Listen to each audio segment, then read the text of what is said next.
Bonjour à tous et bienvenue dans ce nouveau Cosmed TV qui va vous permettre de mieux comprendre ce nouveau mot qui va impacter toute la filière, les MOX.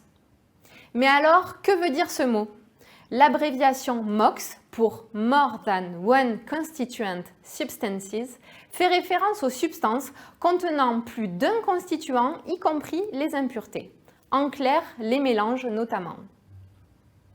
C'est la révision du règlement CLP qui a introduit ce nouveau concept qui embrasse un nombre important de substances dont la plupart peuvent être utilisées en cosmétique.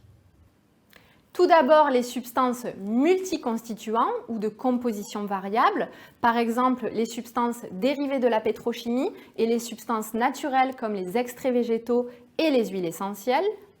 Et ensuite, les substances monoconstituants avec impureté, c'est-à-dire les substances avec un constituant principal à plus de 80% et des impuretés supérieures à 0,1%.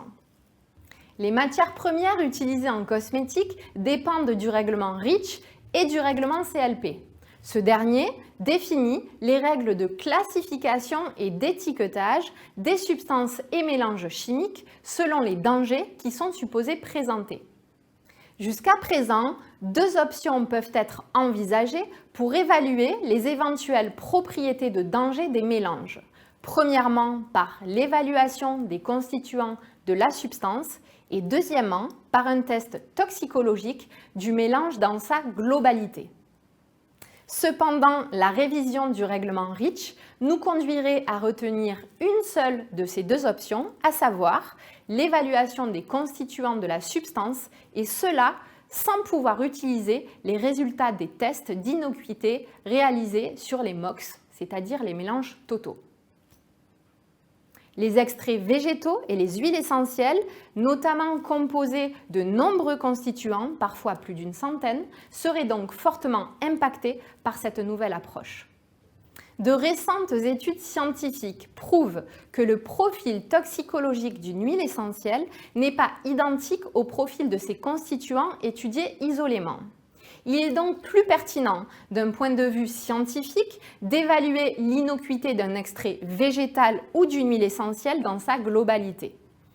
Et la révision du règlement REACH, avec son nouveau principe de GRA, Generic Approach to Risk Management, renforce encore plus l'évaluation par le danger plutôt que par le risque, car il ne considère pas l'exposition réelle à la substance.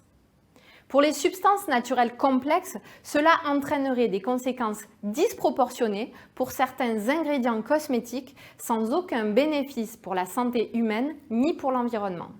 Malheureusement, la Commission européenne et l'ECHA s'orientent vers une approche globale dans le seul but avoué d'aller plus vite et de se passer au maximum d'une phase d'évaluation des risques qui est pourtant le fondement des règlements REACH et cosmétiques et qui assure une réelle protection aux consommateurs. La position de notre filière est unanime sur le fait qu'une évaluation sur la base des dangers ne constitue pas une meilleure protection, que ce soit pour le consommateur comme pour l'environnement. Et pour en savoir plus sur l'application du concept MOX aux huiles essentielles, nous vous invitons à participer à la prochaine édition des Aroma Days, les 1er et 2 décembre 2022 à Avignon. À cette occasion, les derniers travaux scientifiques sur les huiles essentielles seront présentés en avant-première. Merci et à bientôt pour un prochain Cosmed TV.